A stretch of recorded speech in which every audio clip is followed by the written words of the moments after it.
आज का जो विषय है ये विषय बहुत ही महत्वपूर्ण विषय है। ये विषय महिला हेल्पलाइन नंबर और महिलाएं उससे संबंधित है।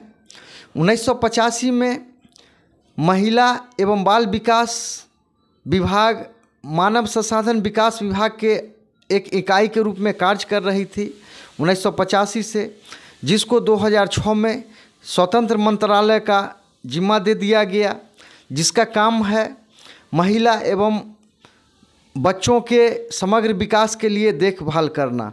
तो आज का जो टॉपिक है महिला हेल्पलाइन और महिलाएं, ये टॉपिक बहुत ही महत्वपूर्ण इसलिए है कि अगर महिलाओं के साथ किसी भी प्रकार का अगर अत्याचार होता है, जोर जुल्म होता है, तो उसके लिए अगर कहा जाए तो कुछ कानून है। वो कानून सामान्यतः क्या है कि 498 है। अगर किसी महिला को से दहेज मांगा जाता है या उसे प्रताड़ित किया जाता है तो उसके लिए 498 का प्रावधान है। अगर किसी महिला को हस्बैंड द्वारा खाना खर्चा नहीं दिया जाता है तो उसके लिए सेक्शन 125 काम करती है, जो फैमिली कोर्ट में केस दाखिल किया जाता है और महिलाओं को खाना खर्चा हस्बैंड से फैमिली कोर्ट दिलाती है।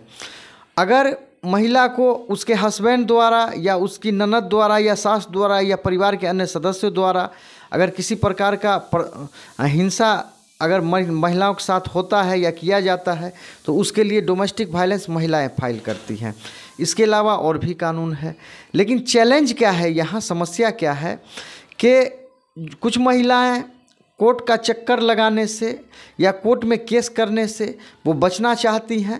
चूँकि कोर्ट का चक्कर होता है, उसमें जो ट्रायल होता है बहुत लंबा खींचता है और वकील का फ़ी नहीं दे पाती हैं और आने जाने में अक्सर जो इज्जतदार घर की महिलाएं होती है वो कोर्ट से दूर भागती है। इसके लिए महिला एवं बाल विकास मंत्रालय ने भारत के सभी जिला में महिला हेल्पलाइन नंबर का गठन किया है। अगर मैं भारत की बात करूं तो 1091 ये भारत का नंबर, दिल्ली का नंबर है। अगर बिहार की बात करूं तो 181 ये नंबर है। इस पर कोई भी महिलाएं कॉल कर सकती हैं। कॉल करने के बाद जो उनका ज़िला है उस ज़िला में विभाग मामला को ट्रांसफ़र कर देती है और वो जाके अपना जो भी पक्ष है अपना पक्ष रखती हैं। तो महिला हेल्पलाइन ये खास क्यों है, मैं चाहता हूँ इस पर विस्तार से चर्चा करूँ। इसमें जो भी काउंसलिंग का व्यवस्था किया गया है या जो भी अधिकारी हुआ करती हैं वो महिलाएं हुआ करती हैं। महिलाओं की समस्या को वो सुनती हैं, सुनने के बाद उसका निराकरण करती हैं। तो इसमें कंप्लेन फाइल करने का प्रोसीजर क्या है, प्रक्रिया क्या है, मैं चाहता हूँ बताना। अभी बिहार के तकरीबन सभी ज़िलों में अगर आप गहन अध्ययन करेंगे, जानकारी जुटाएंगे तो हर ज़िला में महिला हेल्पलाइन का गठन किया गया है। अगर ऐसा कहूँ तो डीपीओ जो होती हैं, जिला प्रोग्राम पदाधिकारी ICDS, आंगनबाड़ी की जो डीपीओ होती हैं, उन्हीं के अंदर ये विभाग महिला हेल्पलाइन ये काम करती है। आप कहीं भी ज़िला में जाएंगे, आप अगर मोबाइल के थ्रू कांटेक्ट होता है, ऑनलाइन कांटेक्ट होता है तो अच्छी बात है, नहीं तो महिलाएं या उसके गार्जियन डायरेक्ट महिला हेल्पलाइन में जाएंगी, वहाँ संपर्क करेंगी।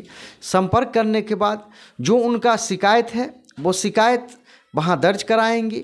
अगर कोई महिलाएं घरेलू हिंसा का शिकार हैं तो दहेज अगर उनसे कोई मांग रहा है तो, या अगर महिलाएं प्रताड़ित हो रही हैं या कोई छेड़छाड़ का मामला है या किसी भी प्रकार का उनका प्रताड़ना से, दहेज से या घरेलू हिंसा से संबंधित मामला है या छेड़छाड़ से संबंधित मामला है, तो वो इस महिला हेल्पलाइन में जाके अपना शिकायत दर्ज कराएंगी। वहाँ उनका शिकायत सुनने के लिए अधिकारी कहिए, स्टाफ कहिए बैठे रहते हैं। वो शिकायत दर्ज कराने के बाद वो एक रिसिप्ट देंगे। रिसिप्ट देने के बाद उसमें तारीख लिखा रहेगा कि आप अमुक तारीख को यहाँ आएँ, और जो तारीख होता है तो उस तारीख के अंदर जिनके ऊपर महिला ने कंप्लेन दर्ज कराया है उनको डाक से कहिए या पुलिस के माध्यम से कहिए या किसी भी प्रकार से उनको नोटिस दिया जाता है। नोटिस मिलने के बाद जो भी प्रतिवादी हैं वो वहाँ जाते हैं। जाने के बाद दोनों पक्ष का सुना जाता है। दोनों पक्ष का सुनने के बाद उनको मीडिएटर का काम करके जो अच्छा होता है, अच्छा फैसला वो देने का काम करती हैं। इससे क्या होता है कि जो महिला होती हैं उनको वहाँ एक पैसा भी वहाँ फ़ी के रूप में चुकाना नहीं पड़ता है। वहाँ फ्री में उनका काउंसलिंग होता है। सारा उनका जो काम होता है वो फ्री में होता है। अगर जो काउंसलर वहाँ बैठती हैं वो जो उचित समझती है करती हैं। अगर उनसे अगर मामला निपट जाता है तो वो निपटा देती हैं, नहीं तो आगे जो भी समुचित कार्रवाई के लिए वो मामले को अग्रसर कर देती हैं बजाबता लिखित आदेश के साथ। तो इस प्रकार से ये महिला हेल्पलाइन काम करती है। ये महिला हेल्पलाइन खास करके इसलिए है कि इसमें जो सुनवाई होता है, सुनवाई का प्रोसीजर जो फैमिली कोर्ट में जो प्रोसीजर होता है लगभग उससे मिलता जुलता है।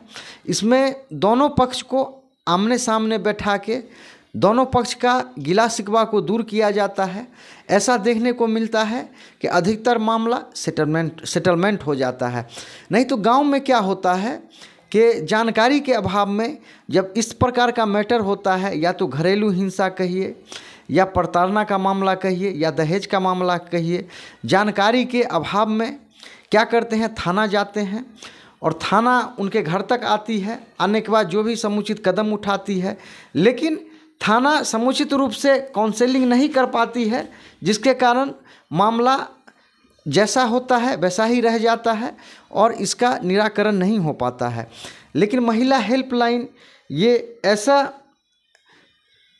एक माध्यम कहिए या सरकार का एक ऐसा मंच है जहां सबों को इंसाफ मिलता है।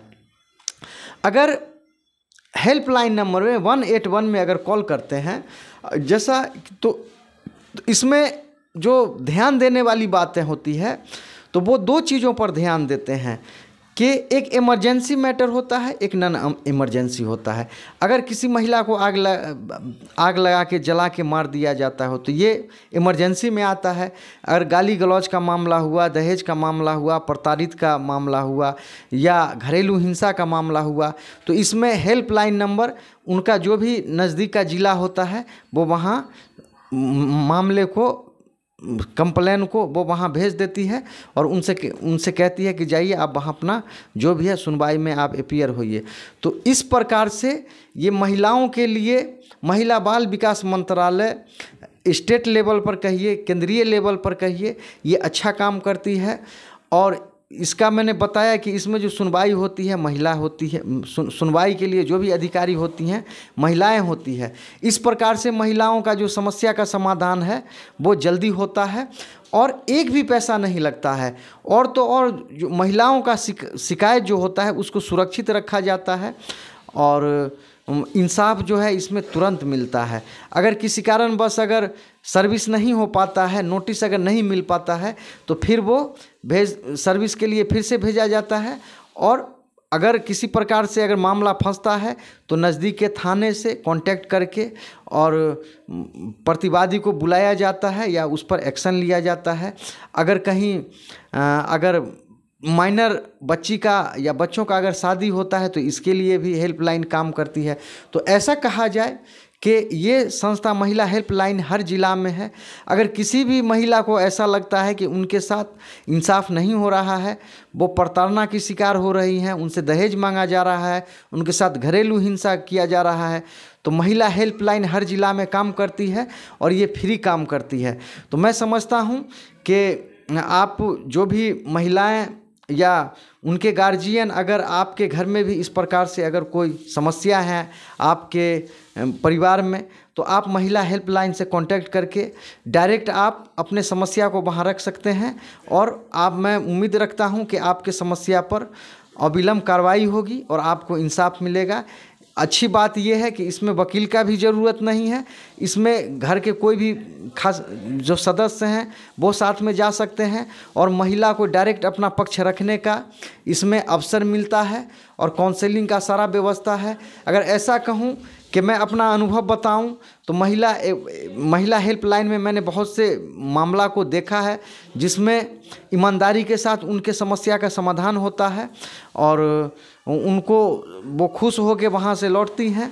तो ये मेरा वीडियो बनाने का यही उद्देश्य है कि अगर जो इज्जतदार महिला हैं जो कोर्ट कचहरी नहीं जाना चाहती हैं वो आप गुप्त रूप से महिला हेल्पलाइन में भी आप 181 पे आप कंप्लेन दर्ज करा सकते हैं। अगर ऐसा नहीं है तो आपका ज़िला का जो हेल्पलाइन नंबर है, अगर आप जो आपके ज़िला प्रोग्राम पदाधिकारी ICDS के होंगे उनसे भी कांटेक्ट करके आप इसमें शिकायत दर्ज करा सकते हैं और आप वहां से इंसाफ ले सकते हैं। तो अभी तक जो मेरा अनुभव है ये महिला हेल्पलाइन महिलाओं के लिए बहुत अच्छा कार्य करती है।